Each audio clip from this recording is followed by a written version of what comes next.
Good afternoon, everybody. I would like to share my near-death experience with you all. Last year, 2016, I had a near-death experience. It all began after me and my brother had a huge argument that night. And I was angry with him, and I began to say in my heart, I hate my brother, I hate him, I hate him. And I went to bed saying that within myself. And as I fell asleep, I experienced something what they call hag, in which I was in this position that I could not speak, I couldn't move, I couldn't do anything. And then as I began to get high, I felt my breath cutting. I was being strangled. And as I was being strangled, I felt my spirit leaving my body at that moment. And it was such a scary thing because I started to feel heat, like if I was starting to experience hell. And it was so scary. And all I could remember is that I told my brother that all I could remember was that argument with my brother. And at the same time, I was so scared I didn't really know what to do.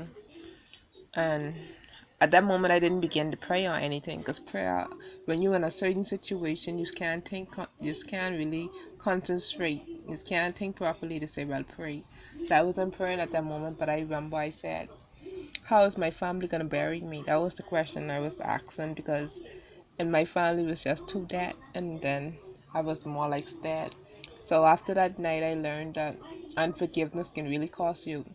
Had I not broke out of that, and had I not woken from that, I would have had died in my sleep that night, and I would have been in hell from October 2016 to now, and it's September 2nd. I would have been in hell for a year. So I learned that unforgiveness can really cost you, and I wouldn't want not even my worst enemy to experience hell.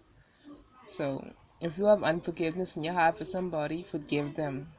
Because trust me, heaven is worth it all. You wouldn't want to miss heaven. Heaven is worth it all. So, yeah, I just wanted to share that experience with you all. So thank you for listening.